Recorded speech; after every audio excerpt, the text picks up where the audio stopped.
વિદ્યાર્થી મિત્રો ચેપ્ટર 1 બાર science physics question number 20 છે કુલમ્બનો નિયમ લખો અને અદિશ સ્વરૂપે દર્શાવો। એમ તો કુલમ્બનો નિયમ આખો જે ટોપિક છે એમાં 3-4 નાના મસ્ત પ્રશ્નો બને છે। કુલમ્બનો નિયમ અદિશ સ્વરૂપે, આની પછી આવશે સદિશ સ્વરૂપે, પછી એની અંદર પરમિટિવિટી નું પદ આવશે। આ બધું સમજાવવાનું છે પણ આપણે વિડિયોઝની લિમિટ હોય એટલે નાની નાની થિયરીઓ બનાવીએ છીએ, બરાબર। ચલો, કુલમ્બનો નિયમ શું જરૂર પડી? આપણે આખું ચેપ્ટર ભણ્યા છીએ કે આ ધન વિદ્યુત ભાર, આ ઋણ વિદ્યુત ભાર એકબીજાને આ કરશે, અથવા તો ધન વિદ્યુત ભાર એકબીજાને અપા કરશે, એટલે કંઈક ને કંઈક બળ લગાડે છે।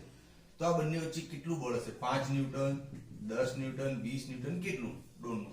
આ લોકો વચ્ચે બી અપાકર્ષણ બળ કેટલું હશે? 3 ન્યૂટન, 4 ન્યૂટન, 5 ન્યૂટન, કંઈ જ ખબર નહીં।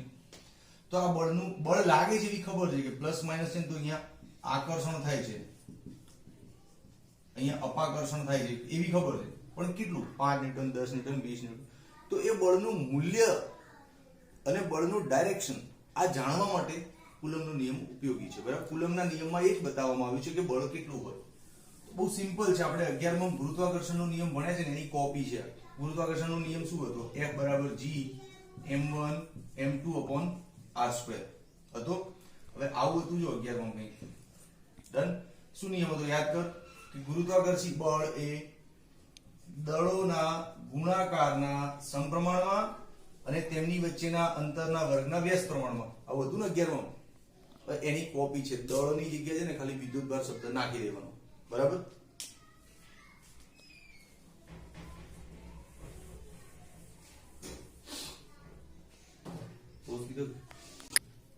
તો જુઓ, ગુરુત્વાકર્ષણ નિયમની જેમ જ કુલમ્બનો નિયમ પણ છે કે જે વિદ્યુત બળ છે બે વિદ્યુત ભારો વચ્ચે, સપોઝ આ એક વિદ્યુત ભાર છે Q1, આ બીજો વિદ્યુત ભાર છે Q2, બરાબર।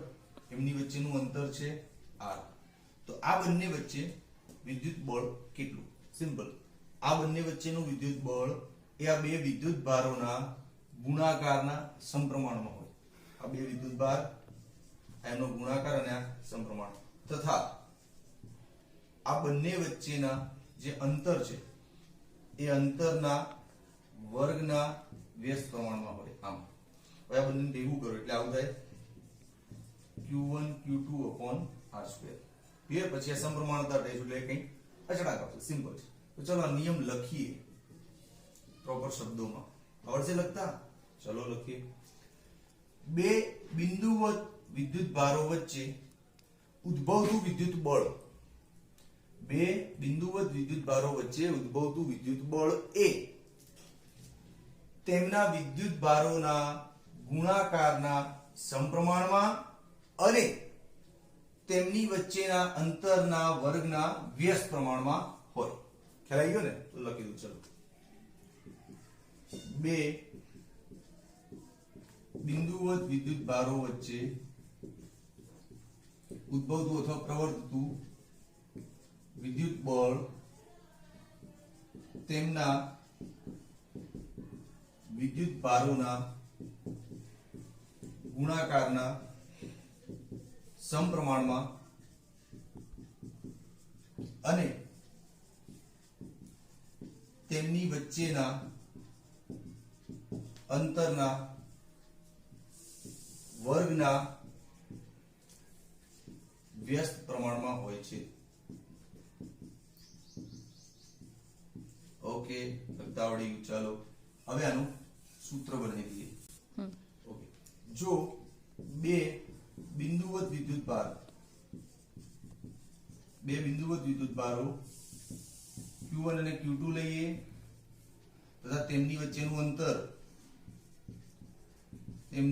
અંતર R હોય તો બળ કેટલું થાય? તો બળ થાય Q1 Q2 upon r2। હવે સમપ્રમાણતાનું ચિહ્ન હટાવીએ, અહીં આવી ગયો, ચલો સમપ્રમાણતાનું ચિહ્ન હટાવીએ અહીંયા, એટલે કે અચળાંક આવશે। અચળાંક તરીકે લેવાનો સ્મોલ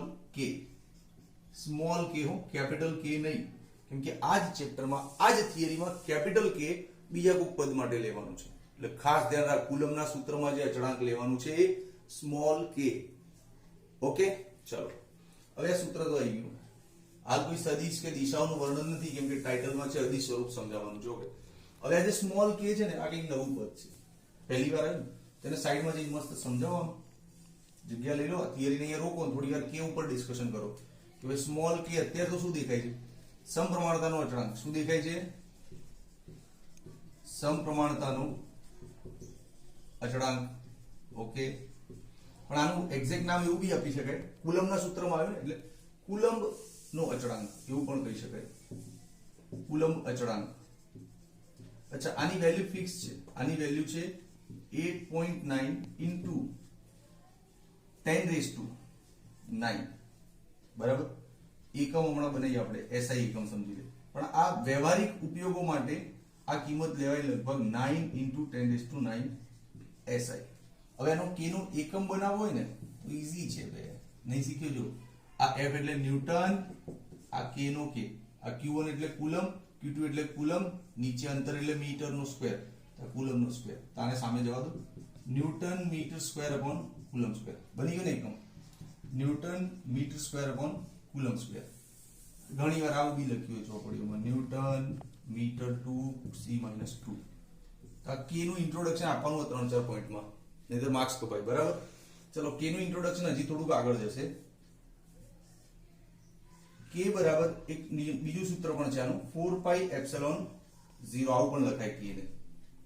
વેરું આ તો કેવું થયું, કુલમના સૂત્રમાં કે આવ્યું, કે ને સમજાવવા નીકળ્યા, તેમાં કંઈક નવું આવ્યું. આ દેખાય છે ને, આવું લખ્યું છે એપ્સિલોન 0. શું વંચાય એને? એપ્સિલોન.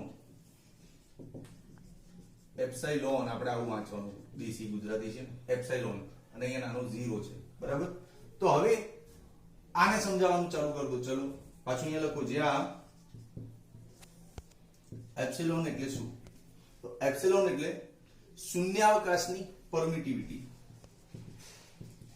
શૂન્યાવકાશની પરમિટિવિટી. અચ્છા, આનું પણ મૂલ્ય સેટ છે. શૂન્યાવકાશની પરમિટિવિટી, આનું પણ મૂલ્ય ફિક્સ છે 8.9 ગુણ્યા 10⁻12. હવે આનો એકમ બનાવી દે, દિમાગ લગાવી. આ જો આ સૂત્ર અહીંયા લઈ જા, k બરાબર 1/4πε0. આ વ્યસ્ત છે ને, તો k નો એકમ ઊંધો કરી નાખ, વાર્તા પૂરી. જોઈ લે, કુલમ સ્ક્વેર ઉપર, ન્યૂટન મીટર સ્ક્વેર નીચે. આને શુદ્ધ ગુજરાતીમાં ઘણીવાર પરાવૈદ્યુતાંક પણ લખ્યું હોય ચોપડીઓમાં, તો ગભરાવાનું નહીં. પરમિટિવિટીને પરાવૈદ્યુતાંક પણ કહેવાય. અચ્છા, આ શૂન્યાવકાશની પરમિટિવિટી, આનો મતલબ શું? હવે ખાલી મતલબ સમજાવું. આ બે વિદ્યુતભાર હોય, Q1 Q2, બરાબર. એમની વચ્ચે અત્યારે જો કોઈ માધ્યમ નથી ને, તો કોઈ માધ્યમના શૂન્યાવકાશ હોય ને, એ ટાઈમે સૂત્રમાં આવું આવે. આ કે દેખાય ને જગ્યા 1/4πε0 Q1 Q2/r². કે ની જગ્યા લેવાય ને. પણ જો આ બે વિદ્યુતભારો વચ્ચે કોઈ માધ્યમ હોય, આમ કે સપોઝ લાકડાનો ટુકડો મૂકી દીધો, તો પછી આ માધ્યમનું પદ આવે. તો માધ્યમનું પદ આવું બને 1/4πε. ફરક ખબર પડી? એપ્સિલોન શું છે તારી લાઈફમાં?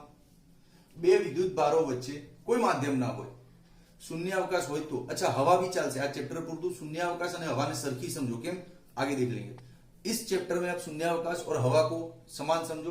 तो दो विद्युत भार के बीच में कुछ नहीं है, हवा है, तो एप्सिलॉन 0 लेना है। અને બે વિદ્યુત ભાર વચ્ચે એક માધ્યમ હોય તો આપણે શું લેવાનું? એપ્સિલોન, બરાબર। આને આનું નામ શું છે?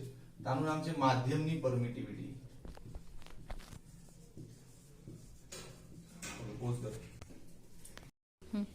ઓકે, કુલમનો નિયમ ચાલુ છે, પણ એમાં એક કુલમનો નિયમ અદિશ સ્વરૂપે પૂછાય તો હમણાં જે જોયું એટલું લખવાનું સફિશિયન્ટ છે, એના તને ફૂલ માર્ક્સ મળી જશે, બરાબર।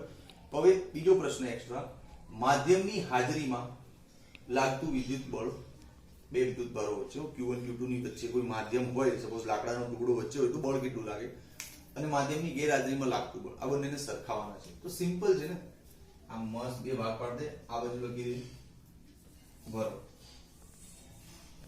હા બરાબર છે ને।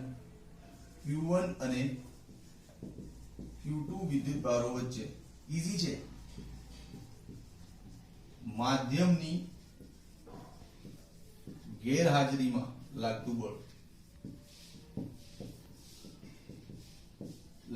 અને આ બાજુ ટાઇટલ આપી દે માધ્યમની હાજરીમાં લાગતું બળ। હાજરીમાં લાગતું વિદ્યુત બળની વાત છે. ઓકે, ચાલો જો બળનું સૂત્ર શું હતું? F બરાબર K Q1 Q2 by R square, પરંતુ K આપણે શું લેવાનો છે? 1/4 pi epsilon 0, રાઈટ? સમીકરણ 1.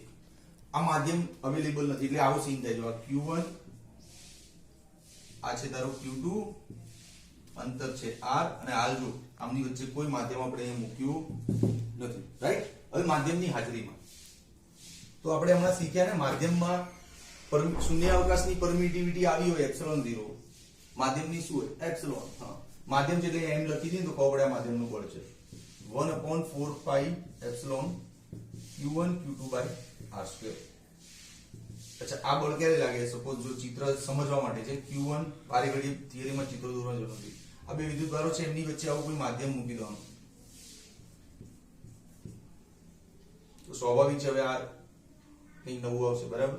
એટલે આવું બે વિદ્યુતભારો વચ્ચે કંઈક માધ્યમ હોય ત્યારે આ બળ લાગે. સમીકરણ 1 અને 2 થઈ ગયું. હવે અહીંયા આવીએ, ચાલ મેઇન પોઈન્ટ. 2 અને 1 નો ગુણોત્તર લઈ લે એટલે સરખાવવાનું કીધું છે ને આપણને. હા, 2 અને 1 નો ગુણોત્તર. ચાલો,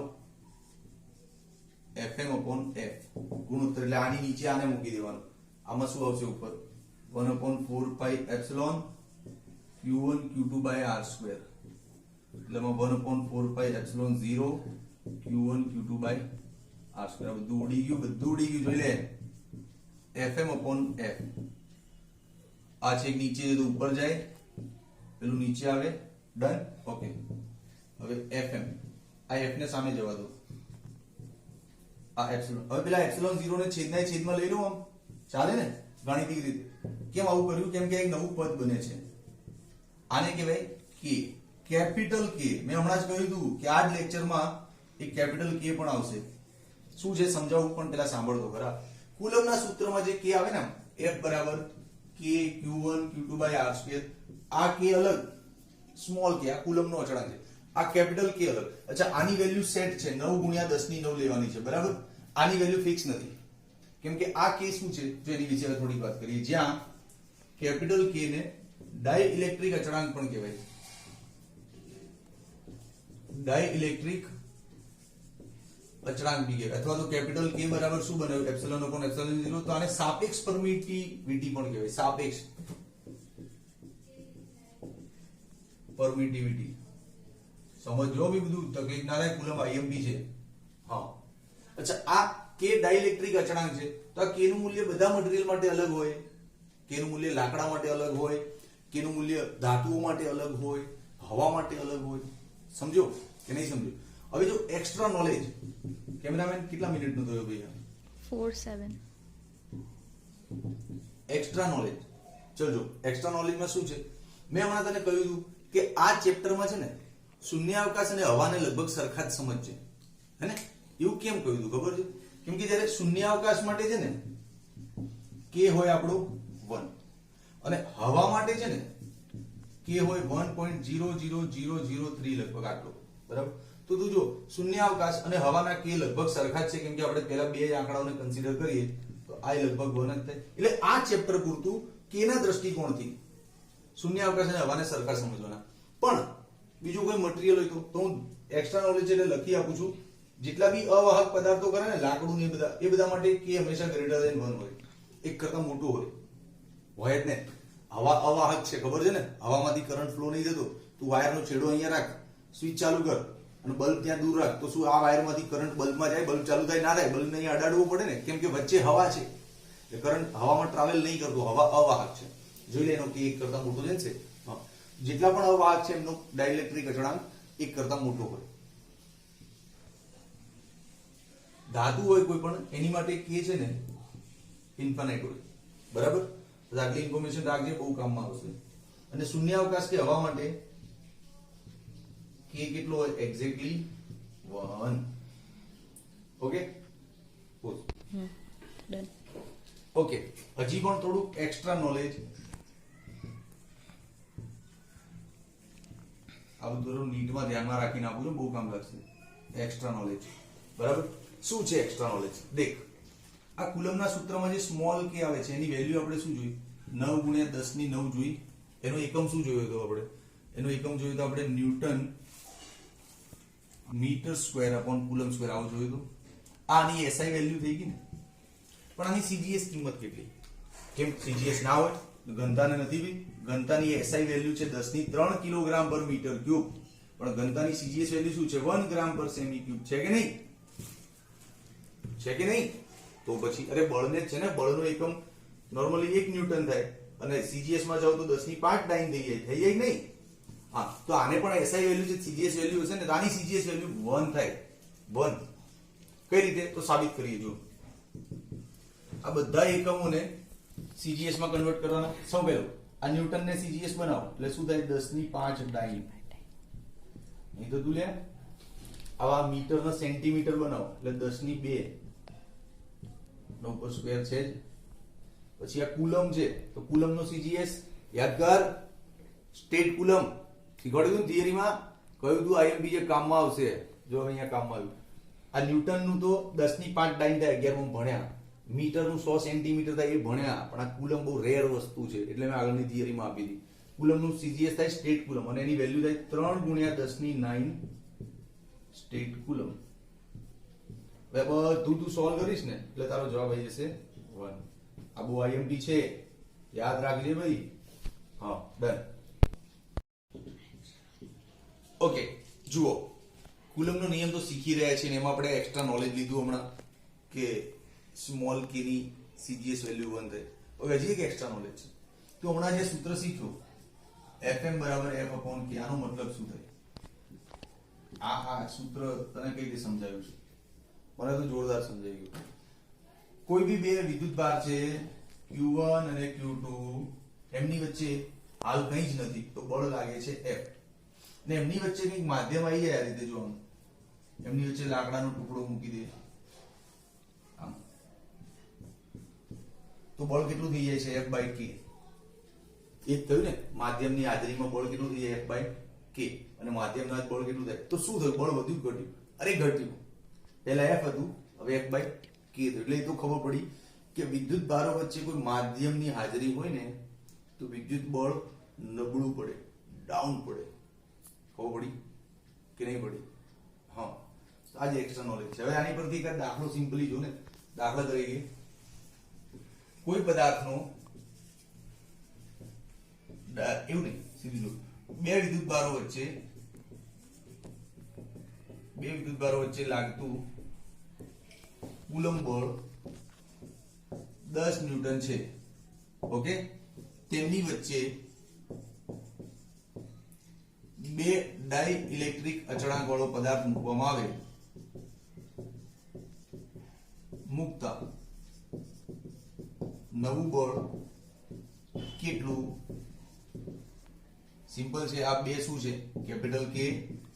અને વિદ્યુતભારો વચ્ચે બળ કેટલું છે? 10 ન્યૂટન. પદાર્થ મૂકો એટલે નવું બળ કેટલું થાય? ચાલ, બે વિદ્યુતભારો વચ્ચે પદાર્થ મૂકીએ એટલે માધ્યમ આવી ગયું ને, તો માધ્યમનું બળ પૂછ્યું છે Fm. છે ને સૂત્ર? નથી? Fm બરાબર F અપોન K. પહેલા 10 હતું હવે 10 ડિવાઇડ એટલે 5 ન્યૂટન, અડધું થઈ ગયું બળ. ઘમ દે. કેવું થઈ ગયું? અડધું. આ પ્રશ્ન ફેરવી નહીં પૂછે ઘણી વાર, ઊંધું બી કરી દે. શું કે બે વિદ્યુતભારો વચ્ચે લાગતું કુલમ બળ 20 ન્યૂટન છે.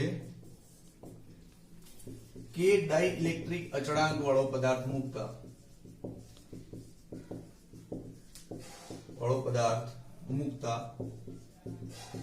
આ બળ 5 ન્યૂટન થાય. તો K કેટલું? ફરીથી એ જ સૂત્ર, Fm બરાબર F અપોન K. જો માધ્યમ મૂક્યા પછી બળ કેટલું થઈ ગયું? 5. માધ્યમ મૂકતા પહેલા બળ કેટલું હતું? 20.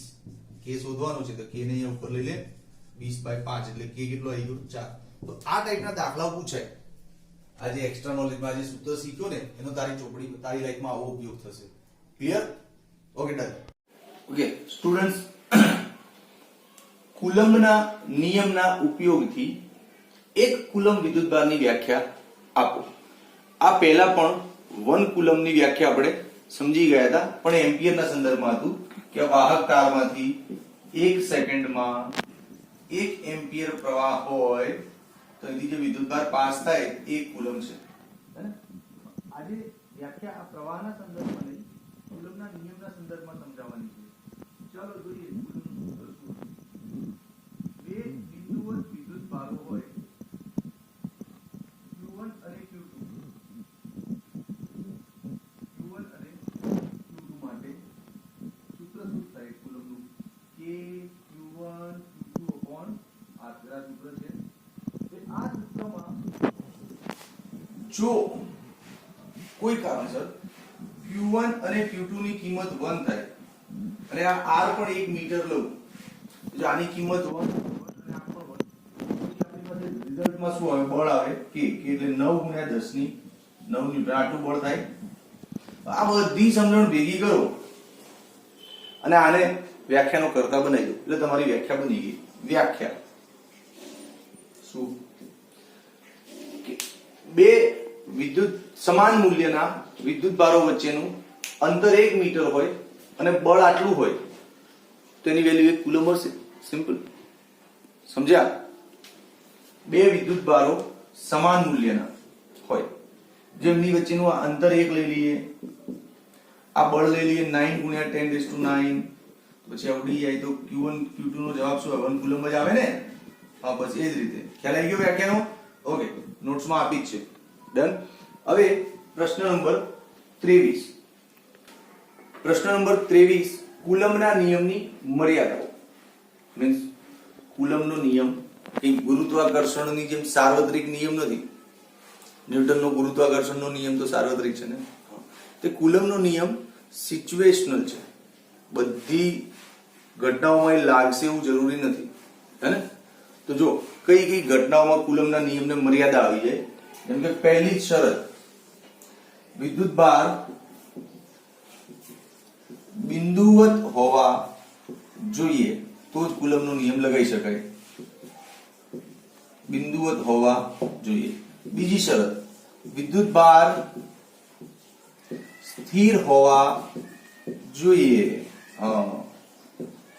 એકચ્યુઅલી કુલમનું જે વાક્ય છે ને એમાં જ નહીં લખ્યું કે બે બિંદુવત સ્થિર વિદ્યુતભારો વચ્ચે, એટલે બિંદુવત તો હોવા જોઈએ અને સ્થિર પણ હોવા જોઈએ. ત્રીજું, કુલમના નિયમની રેન્જ જોઈ લઈએ. એકચ્યુઅલી આ બે વિદ્યુતભારો વચ્ચે કુલમનો નિયમ લાગે એ માટે આપણી વચ્ચેનું જે અંતર છે ને એ કેટલું હોવું જોઈએ? તો અંતરની રેન્જ છે 10⁻15 થી વધારે હોવું જોઈએ અને 10⁻18 થી ઓછું હોવું જોઈએ. આ રેન્જમાં જો અંતર હશે તો કુલમનો નિયમ લાગશે. ક્લિયર? ઓકે. કુલમના નિયમનું સદિશ સ્વરૂપ સમજાવો. આ થિયરીને આઈએમપી કેટેગરીમાં લઈ શકાય. બોર્ડની પરીક્ષામાં પૂછાઈ શકે એવો પ્રશ્ન છે. Okay.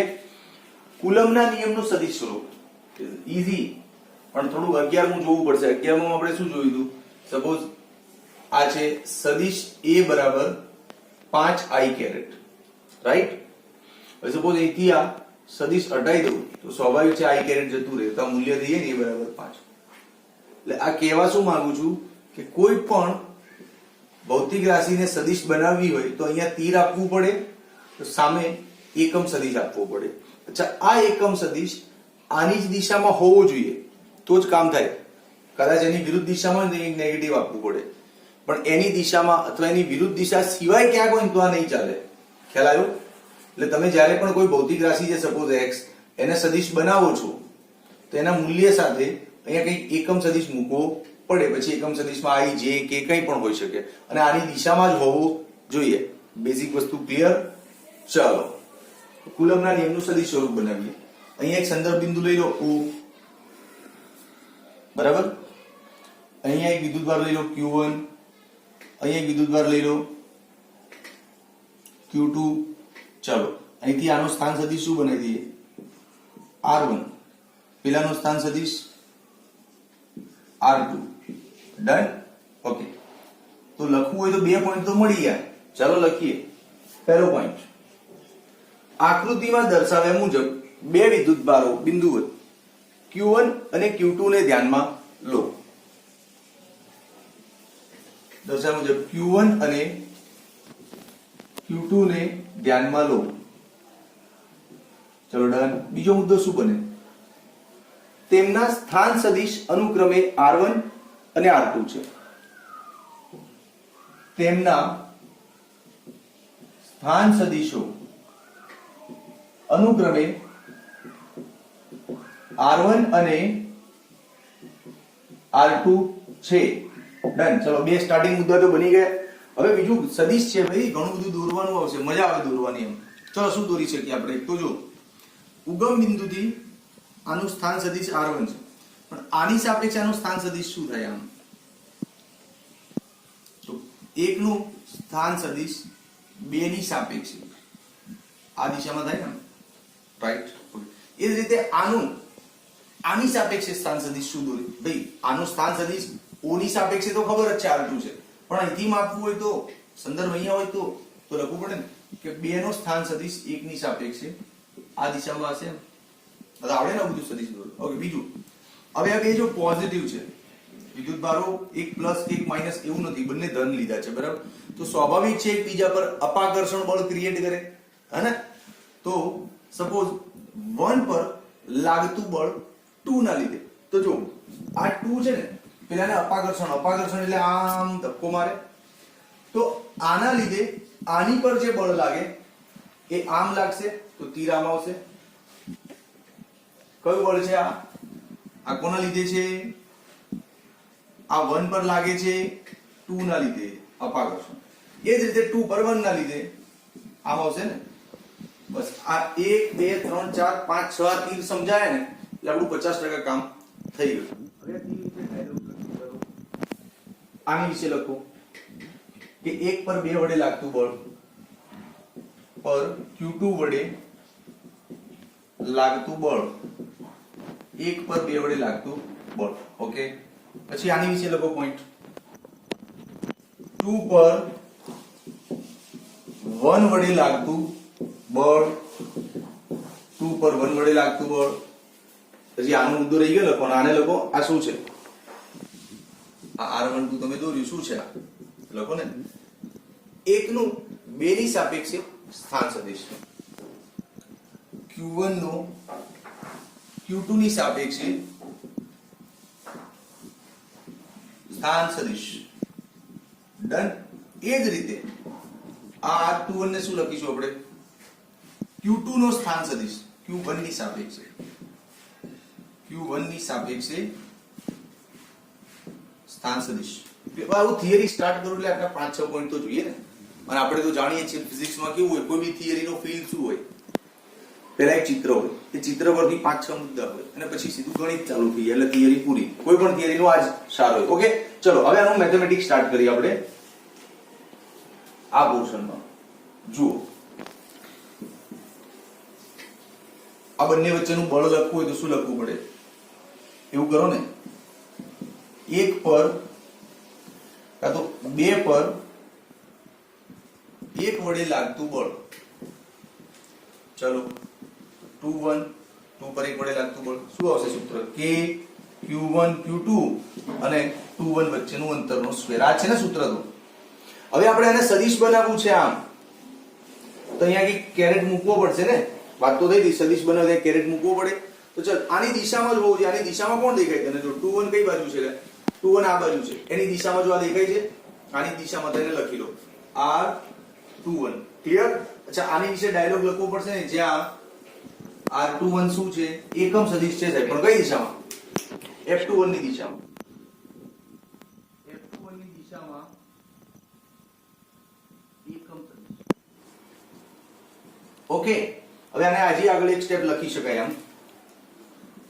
f21 is equals to k q1 q2 by r21 નો સ્ક્વેર. આ એકમ સદિશ છે ને ભાઈ. કોઈ બી એકમ સદિશ હોય આમ, તેને કઈ રીતે લખાય? ઉપર સદિશ અને નીચેનું મૂલ્ય લખાય ને. તો આને ઉપર સદિશ અને નીચેનું મૂલ્ય. આ મૂલ્ય લખવાથી અહીંયા શું થશે? ઘન. ક્લિયર? તો આ આવ્યું સમીકરણ 1. એ જ રીતે આનું ઊંધું કર્યું છે. q1 પર q2 વડે લાગતું બળ, 1 પર 2 વડે લાગતું બળ. સેમ ડાયરેક્ટ લખી દઉં. જો બી વિડિયોની લિમિટ હોય 1 2 q 1 2 સદિશ. બરાબર? હવે તું એક કામ કર, આ 1 2 ને છે ને આપણે ઊંધું કરી નાખો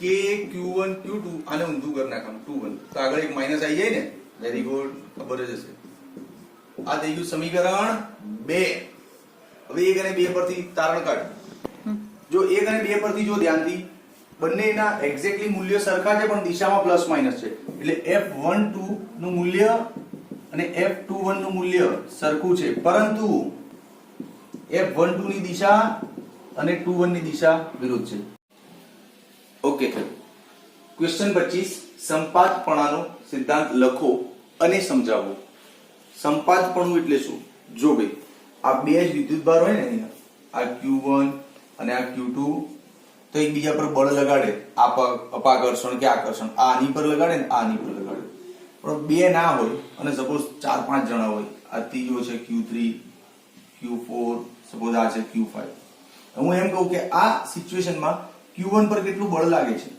તો સ્વાભાવિક છે q1 પર અહીંથી બળ લાગશે આમ આની લીધે લાગશે આની લીધે લાગશે આની લીધે લાગશે લાગશે કે નહીં લાગે અચ્છા બધાના નામ આપવા હોય તો 1 પર 2 ની લીધે આ શું થાય 1 પર 4 ની લીધે 1 પર 3 ની લીધે અને આ શું બને 1 પર 5 ની લીધે છે ને બરાબર અચ્છા આ શું છે આ બંને વચ્ચેનું સ્વતંત્ર બળ આ પણ શું છે આ બંને વચ્ચેનું સ્વતંત્ર બળ આ બી શું છે આ બંને વચ્ચેનું સ્વતંત્ર બળ છે કે નહીં સ્વતંત્ર બળ તો q1 પર ટોટલ કેટલું બળ લાગે સરવાળો q1 પર ટોટલ કેટલું બળ લાગે આનો આનો આનો આનો સદિશ સરવાળો કેમ કે દિશા બધાની અલગ અલગ છે ને સદિશ સરવાળો તો આ q1 પર લાગતું પરિણામી બળ q1 પર લાગતું પરિણામી બળ એ દરેક વિદ્યુતભાર વડે લાગતા સ્વતંત્ર બળોના સદિશ સરવાળા જેટલું હોય દરેક વિદ્યુતભાર વડે લાગતા સ્વતંત્ર બળોના સદિશ સરવાળા જેટલું હોય આ સંપાતપણાનો સિદ્ધાંત પતી ગયું ચાલ લખી લે કોઈ વિદ્યુતભાર પર ઘણા વિદ્યુતભારોના લીધે લાગતું પરિણામી બળ એ દરેક વિદ્યુતભાર વડે લાગતા સ્વતંત્ર બળોના સદિશ સરવાળા જેટલું હોય 11માં ભણ્યા છે આવું સંપાતપણું તરંગમાં આપણે ખબર છે કે પરિણામી સ્થાનાંતર સ્વતંત્ર સ્થાનાંતરોના સદિશ સરવાળા જેટલું 11th માં આવ્યું હતું એટલે ઈઝી પડશે આપણને સરવાળા જેટલું હોય બસ નિયમ આવડ્યો ને હવે આખો સીન ક્રિએટ કરતો અને જાતે થિયરી બને ચાલ બનાવીએ જો આ સંદર્ભ બિંદુ લઈ લે કોઈ ઓ બરાબર અહીંયા સપોઝ છે તારો q1 અહીંયા છે સપોઝ q2 અને અહીંયા છે q3 ચલો જોઈએ આ q1 નો સ્થાન સદિશ શું બનશે r1 આનો સ્થાન સદિશ શું બનશે r2 આનો સ્થાન સદિશ શું બનશે r3 રેડી આ થઈ ગયું q2 q1 અને q3 ડન ઓકે હવે આની સાપેક્ષે આનો સ્થાન સદિશ શું બનશે આમ તો લખવાનું 1 નો સ્થાન સદિશ 2 ની સાપેક્ષે આ બાજુ જશે પછી આની સાપેક્ષે આમ બનશે ને 1 નો સ્થાન સદિશ 3 ની સાપેક્ષે ઓકે ચલો હવે બળ શોધવા છે આપણે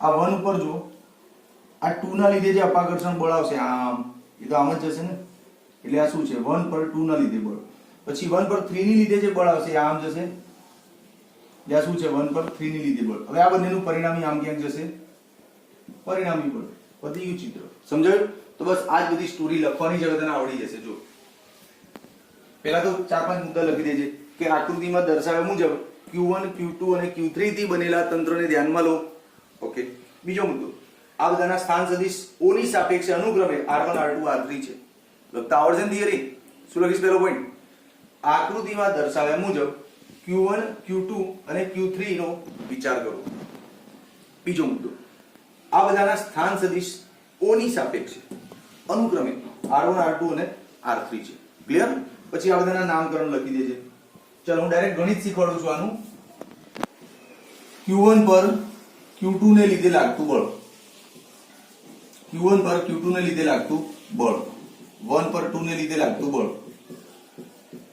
કે q1 q2 1 થી 2 નું સ્થાન 1 2 નો એકમ સદિશ સમીકરણ 1 થઈ ગયું ઓકે પછી એ જ રીતે Q1 પર Q3 ને લીધે લાગતું બળ,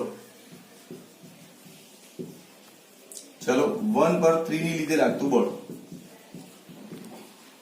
1 3 નો સ્ક્વેર 1 3 નું કેર થઈ ગયું. હવે પરિણામી બળ એટલે આ બધાનો સરવાળો થઈ જાય ને ભાઈ, કોનો? આ 1 2 નો અને આનો 1 3 નો સરવાળામાં આ પદ લખી દેવાના ને, 1/4πε0 Q1 Q2. સાહેબે ભગાવ્યું 180 ની સ્પીડે, ભાઈ ભગાવવું પડે, વિડીયોની લિમિટ છે યાર. આ લોકડાઉનમાં ભણાવું ને, આમ આડા દિવસે વિડીયોમાં ભણાવીને તો મજા આવે, કેમ કે વિડીયો કલાકનો હોય ને તોય પોસાય. આ તો લોકડાઉનમાં ઘરે બેઠા છીએ, ફોનની મેમરી ઓછી પડી જાય એટલે નાના નાના વિડીયો જલ્દી બને સેન્ડ થાય. ચાલ આ થઈ ગયું. હવે આની અંદર એક એડિશનલ છેલ્લી લાઈન, આ તો 1 2 3 જ જણા છે, પણ સપોઝ આ Q1 છે, એની આસપાસ આવે 1 2 3 4 5 n વિદ્યુતભારો હોય તો કઈ નહીં, આ સૂત્ર છે n સુધી જાય. જો બતાવી દો, આમાં નામાં જો ટાઈમ નથી એટલે આમ n સુધી જાય. શું આવે? 1/4πε0 Q1 Qn R1n square R1n નો કેરેટ. હવે એને શોર્ટમાં લખવું સિગ્મા લખાય ને, આમ જો સરખા પદોને બહાર લઈ લો, 1/4πε0 અને Q1 આવી ગયું બહાર. હવે અંદર શું રહે? Q2, અરે મૂર્ખ અહીંયા 3 આવે, Q2 Q3 Qn છે ને, તેની જગ્યાએ લખી લો Qi. અને આ ક્યાંથી સ્ટાર્ટ થયો? કોને આપણે Qi બનાવ્યો? Q2 Q3 અને Qn સુધી. તો I ચાલુ થાય છે 2 થી અને ક્યાં સુધી જશે? n સુધી. પછી એ રીતે અહીંયા નીચે R1 અને આ 2 3 n, એટલે અહીંયા શું આવશે? I. પછી અહીંયા બી R1 I પતી ગયું. લે બાકીનું નોટ્સમાં આપું છું, PDF મોકલું, જોઈ લેજે. ક્લિયર?